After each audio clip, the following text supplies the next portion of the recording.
Welcome friends, स्वागत है आप लोग का क्लास में। क्लास 9 चैप्टर 13 है आप लोग का भूगोल का और लास्ट चैप्टर है इसका। ठीक है, समुदाय आधारित आपदा प्रबंध यानी समुदाय के ऊपर आपदा प्रबंध के बारे में विस्तार दिया हुआ है। देखिए, कहता है समुदाय भावनात्मक लगाव से उत्पन्न समूह होता है। ठीक है, समुदाय में या समाज में क्या होता है, एक दूसरे से लगाव होता है। किसका? भाव का। जैसा भाव दीजिएगा समाज में वैसा भाव मिलेगा। तो उसी प्रकार समुदाय जो है भावनात्मक लगाव से उत्पन्न भाव है आपको लोग का। ठीक है, उसके बाद जहां लोग मिलजुल कर सुख दुख का सामना भी करते हैं। शिशु के जन्म से लेके आपके नए घर में प्रवेश, विवाह से लेके मृत्यु हो गई, अगजनी हो गई, आंधी जैसे सुख दुख का सामना भी हम समुदाय में रहकर ही करते हैं। ठीक है, आपदा प्रबंधन में समुदाय की केंद्रीय भूमिका रहती है। आपदा में मकान जल सकते हैं, घर गिर सकते हैं, बाढ़ आ सकती है, लेकिन समुदाय नहीं टूटता है तथा समुदाय की एकता ही उसकी ताकत होती है।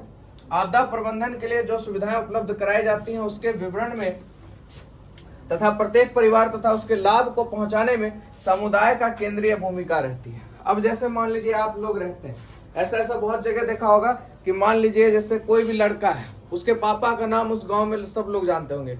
आपका कोई पार्सल भी आएगा तो फलना का बेटा के छो या उसके पापा का नाम बोलता है तो कहते हैं वो उन्हें चल जाओ, उन्हें मिल जाता है। तो ये किसके कारण होता है? समुदाय में जैसे आपका भाव होगा लोग वैसे आपको भाव देंगे। तो ये चीज है। उसी तरह आपदा में भी सब एकजुट हो जाते हैं। अगर किसी को दिक्कत है तो सब मिलकर उसका सामना करते हैं, समुदाय में या समाज में। ठीक है, आगे आपदा प्रबंधन का एक महत्वपूर्ण सामुदायिक कार्य है। इसके 3 प्रमुख अंग होते हैं। जैसे पूर्वानुमान यानी पहले से अगर पता चल जाता है तो चेतावनी दिया जाए और उसका प्रशिक्षण किया जाए। दूसरा है आपदा के समय प्रबंधन गतिविधियां। भाई उस जब आपदा है तो उस समय क्या क्या गतिविधि बनेगी, ये सब समुदाय में हो जाता है। आपदा के बाद प्रबंधन का कार्य, जब आपदा खत्म हो जाए उसके बाद कैसे प्रबंध करना है, ये सब समुदाय में आपका आ जाता है। ठीक है, चलिए आगे देखते हैं। देखिए, उसके बाद इन तीनों ही कार्यों में परिवार, ग्राम सभा, स्वयंसेवी संस्था और निकटतम विद्यालय भूमिका अदा करते हैं।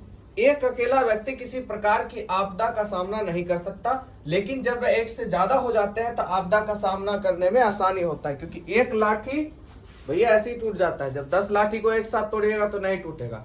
तो वही चीज समुदाय कहलाता है। ठीक है, राष्ट्रीय स्तर के निर्णय के अनुसार ग्रामीण स्तर पर आपदा प्रबंधन समिति के गठन का निर्णय लिया गया है, जिससे आपदा के समय राहत तथा बचाव कार्य सुनिश्चित तरीके से चलाया जा सके। जब भी आपदा है तो राहत कार्य उसका सही से चलाया जा सके। ठीक है, तो बस यही छोटा था आपका चैप्टर था, सिर्फ समुदाय के बारे में बताना था। चलिए साथ ही साथ अभ्यास देख लेते हैं वस्तुनिष्ठ प्रश्न के साथ। आपदा प्रबंधन के 3 प्रमुख अंगों में कौन एक निम्नलिखित में शामिल नहीं है पूछा है। आइए, पहला पूर्वानुमान, चेतावनी एवं परीक्षण, आपने अभी जस्ट देखा, ये तो था ही, है ना। दूसरा कहता है आपदा के समय प्रबंध गतिविधियां, ये भी था ही। आपदा के बाद निश्चित रहना, भैया आपदा के बाद आप निश्चित रहिएगा, ये कभी नहीं होगा। तो आपका आंसर हो जाएगा ग। और आपदा के बाद प्रबंधन कार्य करना, ये तो था ही। ठीक है, आगे प्रत्येक ग्रीष्म ऋतु में कौन सी आपदा लगभग निश्चित है। गर्मी के समय में कौन सी आपदा ऐसी है जो 100% उसका होना तो होना ही है। आगजनी, रेल दुर्घटना, वायु दुर्घटना, सड़क दुर्घटना। ठीक है, देखिए वायु दुर्घटना हो जाए या रेल दुर्घटना हो जाए या सड़क दुर्घटना हो जाए, ये तो मान लीजिए कोई मौसम नहीं देखता है, एक ही चीज है इसमें। आगजनी मतलब अगलगी जिसको कहते हैं, ये आपके ग्रीष्म ऋतु में ज्यादा देखा जाता है। तो ये आपका आंसर हो जाएगा ऑप्शन नंबर ए। ठीक है, चलिए आगे क्वेश्चन देखते हैं। तीसरा प्रश्न कहता है सामुदायिक प्रबंधन के अंतर्गत निम्नलिखित में से कौन एक प्राथमिक क्रियाकलाप में शामिल नहीं है। निकटतम प्राथमिक चिकित्सा केंद्र को सूचित करना, सही बात है। प्रभावित लोगों को स्वच्छ जल और भोजन की शुद्धता की गारंटी देना, चलो भाई ठीक है। आपदा की जानकारी प्रशासन तंत्र को नहीं देना, ये भैया नेगेटिव का भाई नेगेटिव आ गया, है ना। तो आपका ऑप्शन क्या हो जाएगा? ग क्या हो जाएगा? यहाँ पे आपका गलत हो जाएगा। ठीक है, ग आप लोग का क्या हो जाएगा?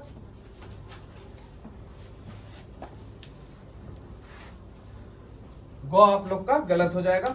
आपातकालीन राहत शिविर की व्यवस्था करना, ये तीनों सही हो जाएंगे आप लोग के ऑप्शन। ये तीसरा ऑप्शन आप लोग का गलत हो जाएगा। चलिए आगे, ग्रामीण आपदा प्रबंधन समिति का प्रमुख कार्य क्या है। प्राथमिक उपचार की व्यवस्था नहीं करना, सभी को सुरक्षा देना, राहत शिविर का चयन एवं राहत पहुंचाने का कार्य करना, और उसके बाद स्वच्छता का ख्याल रखना। इस चारों में क्या हो जाएगा आप लोग का?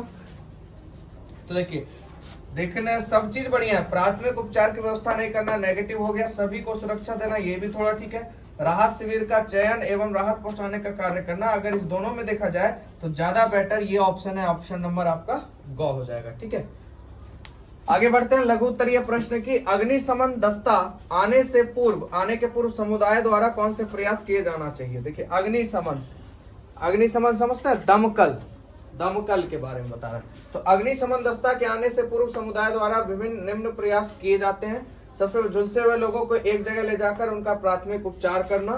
दूसरा, जले हुए भागों पर बर्फ रगड़ने से भी राहत मिलती है। ठीक है, जले हुए भागों पर बर्फ रगड़ने से भी आराम मिल जाएगा। ठीक है, उसके बाद जिस जगह पर आग लगी हो वहां अधिक से अधिक पानी डालना ताकि आग ज्यादा दूर तक ना फैले। ठीक है, तो ये हो गया अग्निशमन दस्ता के आने से पहले हम लोग इसका सिस्टम तैयार कर सकते हैं। चलिए अगला क्वेश्चन देखते हैं। प्रश्न 2 की बात करते हैं। ग्रामीण स्तर पर आपदा प्रबंधन समिति के गठन में कौन कौन से सदस्य शामिल होते हैं। तो ग्रामीण स्तर पर आपदा प्रबंधन समिति के गठन में ग्राम पंचायत, प्रशासनिक व्यवस्था होता है, स्वयंसेवी संस्था से जुड़े लोग तथा प्रगतिशील व्यक्ति इसमें शामिल होते हैं। आगे बात करते हैं आपदा प्रबंधन के लिए समुदाय में किन अच्छे गुणों का होना आवश्यक है। तो समुदाय के सदस्यों को हमेशा समुदाय की भलाई के बारे में सोचना चाहिए।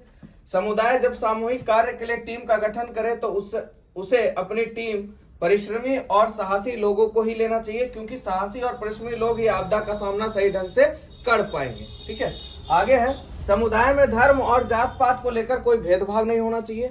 चौथा है आप लोग का समुदाय के किसी भी व्यक्ति को जैसे ही किसी आपदा की जानकारी मिले उसे तुरंत एक दूसरे को यह जानकारी दे देनी चाहिए, मतलब आगे फॉरवर्ड कर देना चाहिए। आगे बात करते हैं दीर्घ उत्तरीय प्रश्न की। पहला क्वेश्चन है आपदा प्रबंधन में समुदाय की केंद्रीय भूमिका का वर्णन करें, उसके केंद्र के बारे में वर्णन कर रहे हैं। चलिए, तो यहाँ पे इतना सा हटा है, इसको समझ लेते हैं, फिर आगे इसका पूरा देख लेते हैं। कहता है आपदा प्रबंधन में जब किसी प्रकार की आपदा आती है तो उनके कोई भी एक इंसान अकेले नहीं निपट सकता। किसी आपदा से निपटने के लिए सामुदायिक प्रयास ही बेहतर होता है। समुदाय में ही उस चीज से हम लड़ सकते हैं, आपदा से।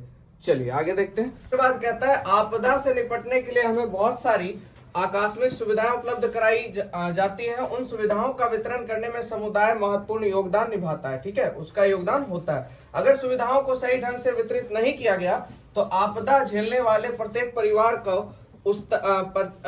परिवार तक उसका लाभ नहीं पहुंचेगा। किसी प्रकार के आपदा के पूर्वानुमान की सूचना की जानकारी हमें समुदाय से ही प्राप्त होती है तथा इन आपदाओं का सामना सबसे पहले समुदाय के लोग ही करते हैं। आपदा आने पर हमारे सभी चीज हमसे छिन सकती है। हमारा मकान जल सकता है, बाढ़ आ सकती है, पर हमारा समुदाय कभी नहीं टूटता है। याद रखिएगा, हर सुख दुख में समुदाय हमारा साथ देता है। समुदाय के नेतृत्व में बहुत से कार्यों को सफलतापूर्वक किया जा सकता है, जैसे प्रशासनिक प्रबंधन कार्य हो गया, स्वयंसेवी संस्थाओं का प्रबंधन कार्य हो गया इत्यादि। ठीक है, अगला प्रश्न बात करते हैं प्रश्न 2 की। ग्रामीण आपदा प्रबंधन समिति के कार्यों का विस्तार से वर्णन करें। तो पहला कहता है पूर्वानुमान, यानी पहले से अगर पता चल जाता है तो उसके आधार पर आपदा की चेतावनी एवं सूचना लोगों तक पहुंचाना या उसको देना। प्रबंधन समिति जिला मुख्यालय से प्राप्त सूचनाओं को जल्द से जल्द लोगों तक पहुंचाना, यानी जैसे ही प्रबंधन समिति को सूचना मिली जिला मुख्यालय से, जल्द से जल्द लोगों में उस आपदा के बारे में सूचना देना। ठीक है, चलिए आगे देखते हैं इसका पॉइंट। तीसरा कहता है राहत शिविर के लिए सही स्थान का चुनाव करना और आपदा से प्रभावित लोगों को राहत पहुंचाने का कार्य करना। चौथा है अगर आपदा आग से संबंधित हो तो तुरंत दमकल को सूचित करना। पांचवा राहत कार्य के तरह लोगों को सबसे पहले पीने के लिए शुद्ध जल और खाने के लिए शुद्ध भोजन की व्यवस्था करना चाहिए। आपदा से ग्रसित लोगों के लिए प्राथमिक उपचार की भी व्यवस्था करना। ये हो गया ग्रामीण के ऊपर। अब तीसरा प्रश्न कहता है आपदा प्रबंधन में समुदाय की भागीदारी को कैसे सुनिश्चित किया जा सकता है, इसके बारे में लिखना है। तो देखिए, आपदा प्रबंधन में समुदाय की भागीदारी को सुनिश्चित तभी किया जा सकता है जब आने वाली आपदा की सूचना अधिक से अधिक लोगों को मिले। ग्राम पंचायत, प्रशासनिक व्यवस्था, स्वयंसेवी संस्था और कोई प्रगतिशील व्यक्ति आगे बढ़कर निम्नलिखित विधियों के द्वारा लोगों की भागीदारी को सुनिश्चित कर सकता है। जैसे पहला, आसपास के विद्यालय अर्थात उस क्षेत्र के नजदीक हो वहां के बच्चे को यह बताना कि बाढ़ या आंधी की संभावना है, इसलिए घर के लोगों को सचेत कर देना।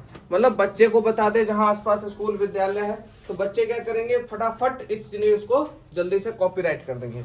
ठीक है, चलिए अगला इसका पॉइंट देखते हैं। पहला हो गया, और भी पॉइंट है।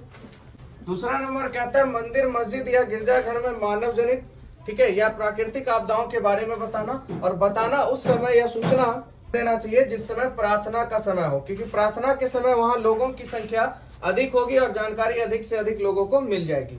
तीसरा कहता है अत्यधिक उम्र के जो वृद्ध हैं, शिशु है, गर्भवती महिला है, बीमार है और विक्षिप्त लोग हैं, जिन परिवारों में हो उन परिवारों की सूची बनाइए और ऐसे लोगों को विस्थापन के लिए एक विशेष दल का गठन करना। अगला है राहत शिविर बनाने के लिए गांव के पंचायत भवन या गांव के विद्यालयों में आपातकालीन व्यवस्था करना, जिसमें खाने पीने की सामान हो जाए, नाव, तैरने वाले जैकेट, चिकित्सक की सुविधा इत्यादि की व्यवस्था होनी चाहिए। पांचवा है जाति और सांप्रदायिक तनाव, महामारी इत्यादि आपदाओं के समय में परिवहन की व्यवस्था अवश्य रखनी चाहिए, ताकि अगर संचार की सुविधा जैसे फोन, मोबाइल इत्यादि ना होने पर संबंधित अधिकारी को इसकी सहायता से सूचित किया जा सके वाहन की सहायता से। तो ये था आपका क्वेश्चन, पूरा खत्म हो गया। वीडियो कैसा लगा? अच्छा लगा तो लाइक कीजिएगा, शेयर कीजिएगा, कमेंट कीजिएगा। मिलते हैं नेक्स्ट वीडियो में।